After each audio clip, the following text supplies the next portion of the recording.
In calculating the surface area or area of a surface, some objects are easy to work with. For some objects, we have a nice formula, but some others, well, we need to be more precise. We need to apply the integration format and calculate the surface area for them.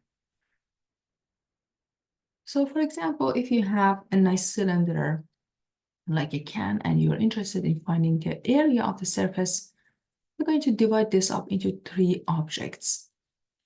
2 pi r squared is the area of the rectangular object, and then you have 2 pi r squared, which are basically the area of the disks on top and down. Then you add them together and you have the area of this 3D object.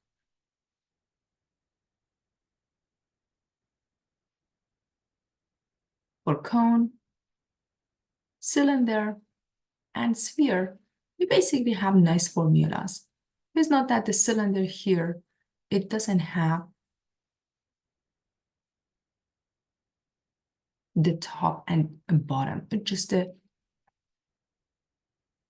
surface area of the rectangular object.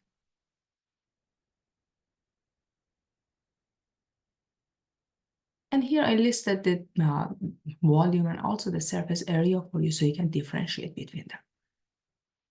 Now, consider a curve like y equals to f of x on an interval like a and b.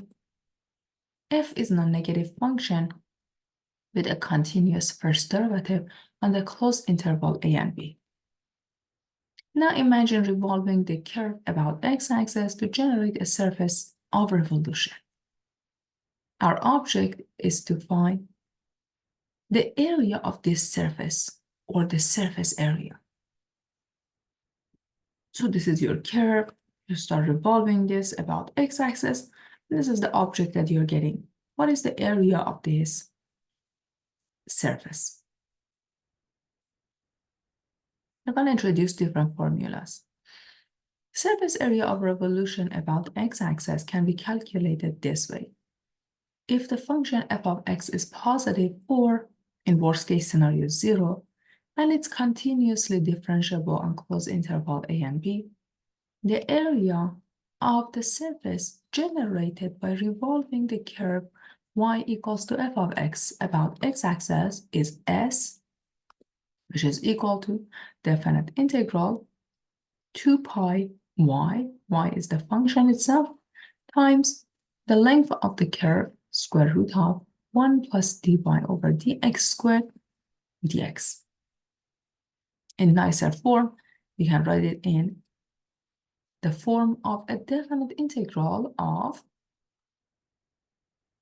2 pi f of x times the square root of 1 plus f prime to the second dx. Well, I expect you to ask, what if we revolve the object or the region about y-axis?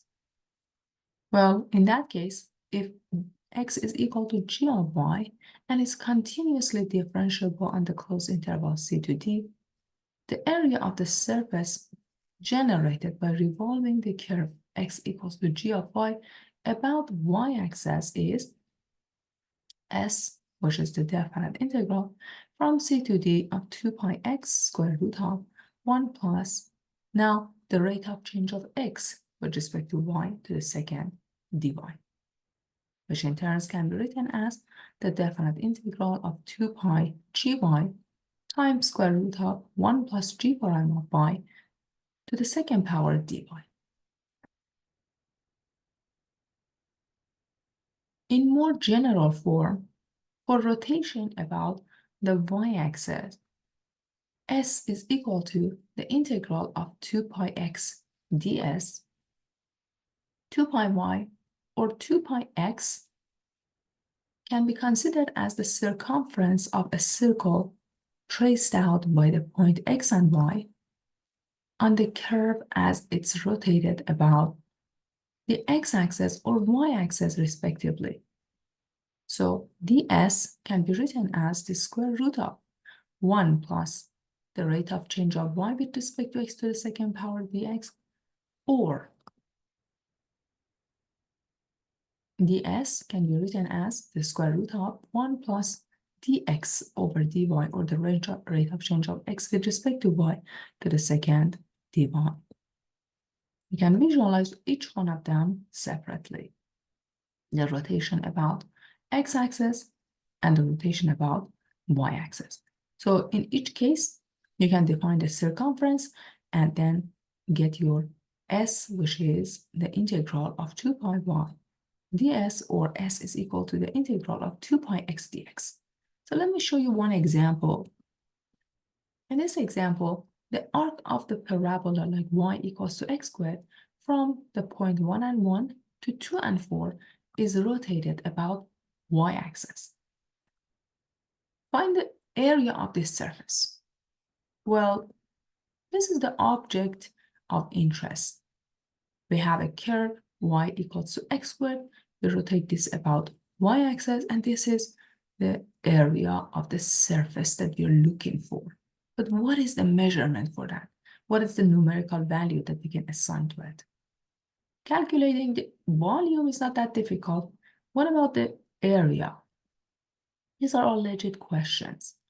S is equal to the integral of 2 pi x ds. Now, it's equal to the definite integral from 1 to 2 pi x. What is ds? ds can be calculated as the square root of 1 plus dy dx to the second power dx. Take a look. Since y is equal to x squared, dy dx is 2x. Now, if you raise it to the second power, you can have your quantity inside the radical. It's equal to 2 pi, the integral of x times 1 plus 2x squared, which is 4x squared, dx.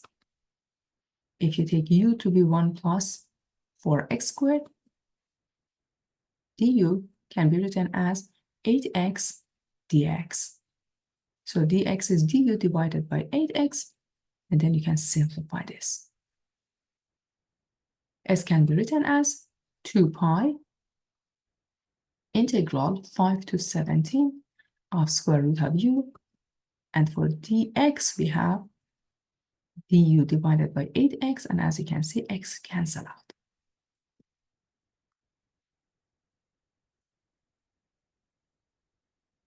The rest is easy. You have pi over 4. You just multiply 1 over 8 by 2 times pi, which is pi over 4.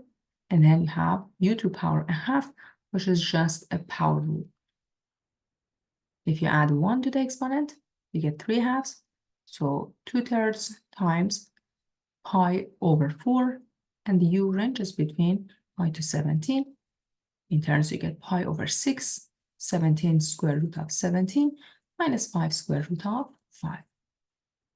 So you can go back and forth between the formulas that I showed you in the previous slide and calculate the surface area of a 3D object.